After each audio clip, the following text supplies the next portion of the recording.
Um, RISE is an organization that three of us actually founded in response to what we felt was a gap in the thrust and the drive of national development in the interest of the youth. So what we felt is we wanted to create this organization that would begin to advocate for the things that were necessary to change the environment, to allow our youth to really flourish. Because we felt that the reason that our youth are suffering and are angry and frustrated is because the environment within which we're living is actually unfriendly to youth. It's not allowing our youth to grow up in the manner in which they should. So, and that is really the responsibility or the fault, I should say, of us, the older generation. So we felt it was important that those of us who are older decide, look, we're going to do something to try and change this environment.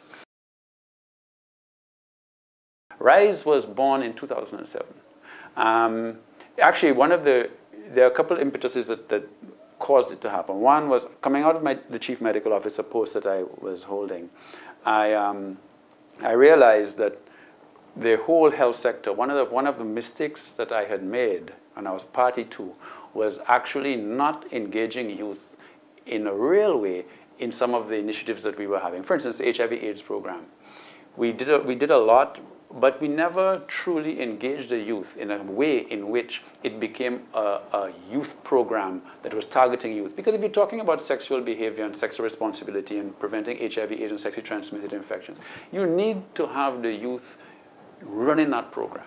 So we sort of, I think, I realized that we were not, even at all levels, we were not engaging with our young people as we should. What I have found is that I have learned that through RISE, you can engage young people.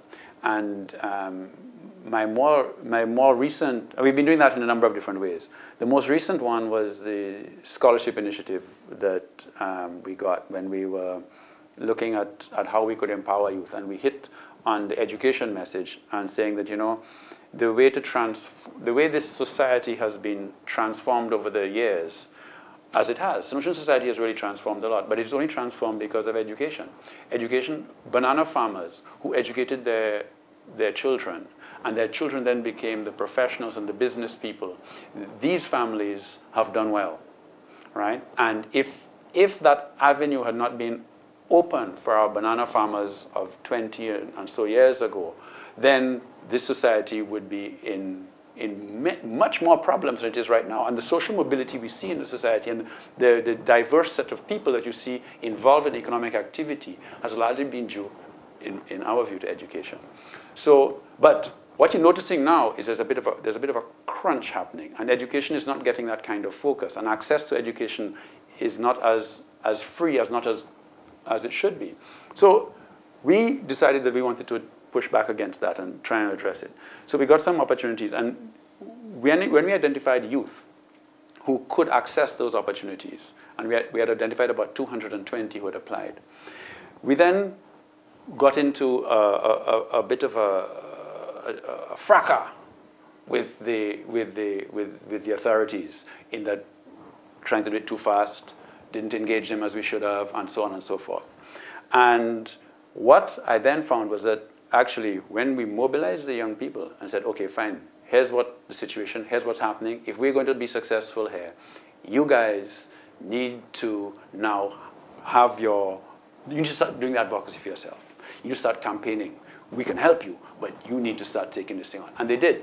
And what began to happen, I realized the power of it, was it no longer became this person speaking for these people, or for youth, but the youth themselves began to go out and they got on their Facebooks and they got on the talk shows and they started to do everything.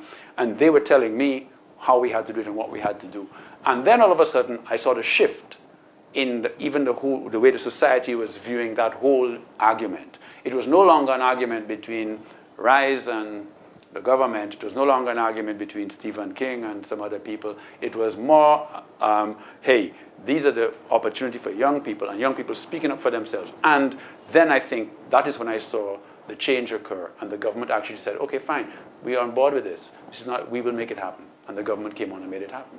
Now, that showed me that's the power of youth engagement. Because all of a sudden, it's my belief that people began to feel that, look, this is much bigger than some theoretical academic debate. This is a big deal. So I think if we, for instance, if that model, if that was the way we were engaging people in every issue of importance, because of course access to education is a critical one, but then of course access to health services, lots of different things, access to finance, microfinance for business. I mean, if we got youth really engaged to understand, to be great. Take for instance the political situation, which is what when I smiled when you asked me something, because we're heading into an election year, all right? If it's not going to be in 2011, it's going to be soon in 2012, right? Constitutionally. Young people need to be engaged in the political process. Because if they are not, because the decisions that are made at the polls, the candidates that get into power are going to decide on the policies for the next few years. And that is critical for every young person in the country. Therefore, every young person must get involved to ensure that the candidate that gets in to a seat of government at whatever level is one that can articulate or can be, if the youth are confident, is this person is going to do the right thing by them, right? So I said, look, what are the big problems in St. Lucia right now? There's crime, violence, corruption, this and that, all sorts of issues. Teenage pregnancy, lots of different things. So if you want to push back against that, if you want a society that is decent, that is fair, right, then clearly you must get involved with the political process. You must ensure that the candidates that put themselves forward are articulating positions which are decent and fair, right? You must be clear with that they are not bluffing you, so you must understand their track record and their character to know that what they tell you is what they will truly do.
Well, I haven't started engaging them yet in this political process, right?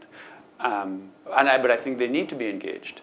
And I think it's what we try to do at RISE is not so much dictate or not so much organize youth in terms of you must be a RISE person.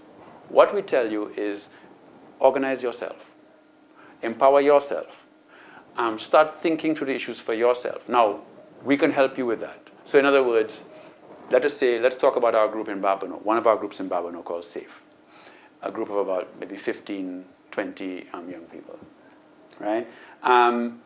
If they want to say, if we say, look, we put out a cry, a thing. We want to start getting youth engaged in the political process, in the whole voting process, and the whole political, we want you involved, all right? They say, okay, fine. Then the next meeting, we go to them, we sit down, we talk, we discuss things, right? And we leave them to start to debate what is important for them. Let them go out and start. And now, when you hit the right note, So when, for instance, the youth say, this is something I identify with, this is important, the fire lights, and there's no stopping thereafter, right? So that is what we find. So essentially what we do is light fires. Because, so we try to get youth into groups. We send out notices, say, are you interested in this? Would you like to talk about this? Speak to them on the phone, text them, whatever. You interested in talking about this? Okay, fine. We come down, we'll talk about it. We'll share our ideas, right? Because we're talking, when we set up RISE, Jonathan St. Rose, Dr. Bird and myself, what we said we wanted to do was create the thought revolution in the country, right? We want to get people in St. Lucia, especially young people, to start thinking, and thinking critically, and understanding consequences of actions and consequences of inaction, right? And therefore become empowered and say, no, you know something, hey, I need to get up and do something about this. I am not going to, so it's a really wake-up call, right? I mean, one of our favorite things is, Bob Marley has it, and Morgan Heritage has it. Wake up from your sleepless slumber, right? Those of us who are walking around as if we're not seeing things, it's time to wake up, and that's what we tell young people. Don't get caught up in the distractions of things. Yeah, it's okay to be distracted now and then, no problem, have a little party, great, everyone has a little party, no problem. But hey, back to business, understand what's going on, start to think, start to get critical, and start to get involved, and start to mobilize. We want a time when, for instance, when a political statement is made, that the youth have a definitive opinion, diverse opinion from various sectors, that they can, but they are engaged, rather than saying, that's them fellas, them old fellas again talking their foolishness. I'm not interested. That's not important for me. RISE doesn't see itself as an umbrella. RISE sees itself as a catalyst and an advocate. So the groups are independent. They form themselves, and they have as much support and engagement with RISE as they would like, right? When we have meetings, that's RISE meetings, we invite any and everybody. And yes, they come. If they don't want to come to a RISE meeting, that's okay too. They can have their own meeting, that's fine. Because it would lack integrity to say you're empowering young people, and then you have to be like a father patronizing them. No. It's not about that, because we're equal, right? So what we do is, you need help, fair enough. You don't need help, that's fair too. But what we're going to do is we're going to keep on pushing you to say, hey, come on, man, what you doing? You working? Thomas just hit. Are you out there helping? You can't sit down at your home. You have to be out there helping. That's your responsibility as a citizen, and especially a young citizen. Get out there and do your stuff. So, I mean, yeah, that's the kind of work we have with them. Agitation, advocacy, lighting the fire, and then supporting them to do whatever they want. And when they're big and strong and doing whatever, as many of them are, off you go. I think that in really and truly, the organization is not necessary. The thinking, I told this to Rick Wayne one time. I said, RISE the organization is not important. RISE the movement is critical.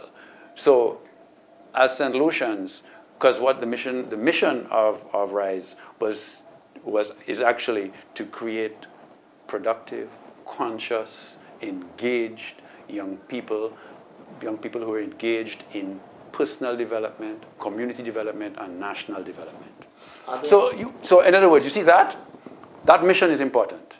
The organization itself is just another vehicle. It could go away tomorrow. It doesn't really matter. But that mission has to continue, and that movement has to continue, regardless. It's unstoppable, because why it's unstoppable is because the seeds have been planted, and there's no way. You could kill every founder of RISE. You could put a bullet in their head tomorrow, but you would never kill the concept that is being pushed out there. You see what I'm saying? Because you cannot kill a thought. Especially a thought that has been expressed and has gone. You cannot kill it. I think we're sitting at a very difficult time in all sorts of ways, and I think that the future, like I tell people, young people and others, our future is determined by the choices we make right now. So it's impossible for us to sit here and say the future is going to be good. That's not true. The future is going to be bad. That's not really true either. The future is as yet undecided. The future will be good if good choices are made today. The future will be bad if bad choices are made today. If you look at where we are over the last few years, I think there are areas where we have done well and areas where we've done badly. And the areas where we have done badly are hurting us.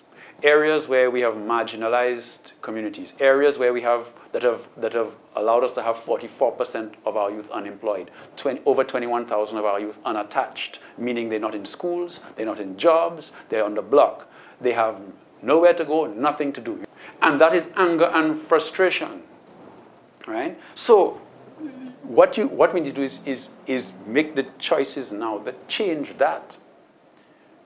Right? And if we change those things, yeah, we'll be fine. If we don't change those things, we're in trouble. Look at Jamaica, and you got to look around you, if you look at Jamaica and see where Jamaica is, and how Jamaica got there, you will understand that St. Lucia will go exactly that way if we continue making the choices that we have been making. Our figures are worse than Jamaica's in terms of our unattached youth and in terms of our unemployment in youth. And that itself is that major indicator of problems, right, if you don't address it. The other thing is that the Jamaican model of communities that become dependent on crime and dons, that model, that sort of garrison constituency model, that is finding its way into our urban areas, right? That is what produces the Dudas Cooks and them, right? And you can see it unfolding in St. Lucia and other Caribbean islands. So Jamaica is a wonderful experiment in what you cannot do or you should not do. So when our young people look and they see these things happening in their communities, what I want to tell them is it's time now to look and say, no, we're not going down that road. Because that road of crime and violence is going to hurt. It's hurt Jamaica, it's going to hurt St. Lucia, right? It's going to hurt individuals. It's already hurting individuals. So it's time that we make the choices that will stop that.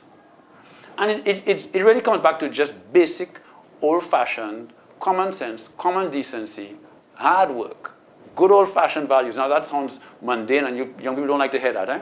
So I say that as an old person, right? But it is true. It is true. What I was going to say, you caught me a little bit on my left foot because I was actually going to prepare a little Christmas message and say, look, you know something? You talk about put Jesus into Christmas. I say, that's beautiful. But if you step back this Christmas, Hurricane Thomas just happened hit. And we move away from our traditional, not our traditional, our more recent Christmas of drinking a whole heap of rum, eating a whole lot of ham, and party. And we stop from it and say, what was the gift of Jesus Christ to the world? What did Jesus Christ stand for?